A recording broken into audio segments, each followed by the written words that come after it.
வணக்கம் மக்களே. தமிழ்நாட்டுடைய கடனை அடைக்கிறதுக்கு சில பேர் அவங்களுடைய சொந்த பணத்தை சீஃப் மினிஸ்டர் ரிலீஃப் ஃபண்ட் முதலமைச்சர் நிவாரண நிதிக்கு அனுப்புகிறாங்க. அந்த பணம் இந்த கடனை அடைக்கிறதுக்கு பயன்படுமா இல்லையா, இல்லை அப்படி அனுப்புவது சரியா தவறான்றதுக்கு பலதரப்பட்ட விமர்சனங்கள், பல பேர் அதை பற்றி பேசிட்டாங்க.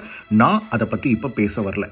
ஆனால் நம்ம எல்லாருக்குமே ஒரு பொறுப்பும் சமூக அக்கறையும் இருக்குது. நம்ம எல்லாருமே ஏதோ ஒரு பண்ணணும்னு நினைக்கிறோம்.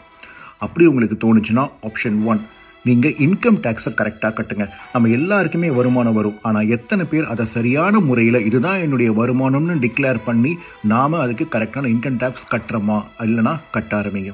இரண்டாவது, நீங்கள் என்ன பொருள் வாங்கினாலும், எலக்ட்ரானிக்காக இருக்கட்டும், க்ளாத்ஸாக இருக்கட்டும், இல்லை ஃபுட்டாக இருக்கட்டும், எனி ஐட்டம் வாங்கினாலும், ஏர்பின்லேருந்து ஏரோப்ளேன் வரைக்கும் எது வாங்கினாலும் ப்ராப்பராக பில் போட்டு சேல்ஸ் டேக்ஸ் கட்டுங்க. நீங்கள் கட்டுற ஒரு ரூபாவும் தமிழ்நாட்டுடைய வளர்ச்சிக்கு போய் சேரும், அந்த கடனை அடைப்பதற்கும் பயன்படும்.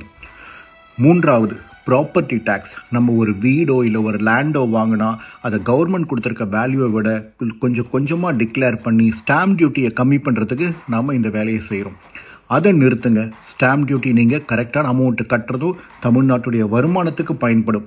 நாலாவது, எத்தனை பேர் ஒரு 1 லட்ச ரூபா 2 லட்ச ரூபா கம்மியாகன்றதுக்காக பாண்டிச்சேரியில் போய் கார் வாங்குகிறோம். அதையும் செய்யாதீங்க.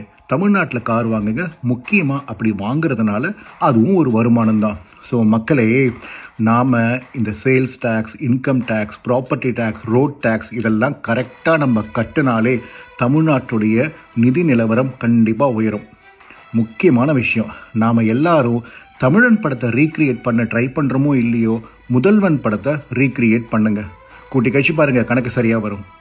நீங்க எந்த பொருள் வாங்கினாலும், தீப்பெட்டியோ காரோ, தங்கமோ வைரமோ, ஹேர்பினோ ஏரோப்ளேனோ, எது வாங்கினாலும் விற்பனை வரி கட்டிட்டு வாங்குங்க. கடைக்காரர் பில் போடலன்னா கண்டிப்பா போட சொல்லுங்க. விற்பனை வரி அரசாங்கத்துக்கு போய் சேர வேண்டியது. விலை 2 ரூபாய் கம்மியா கிடைக்குதுன்னு பில் போடாம நீங்க வாங்குறதுனால மக்களுக்கு பயன்பட வேண்டிய வரி பணம் முதலாளிங்க கிட்ட கருப்பு பணமா போய் சேர்ந்துருது.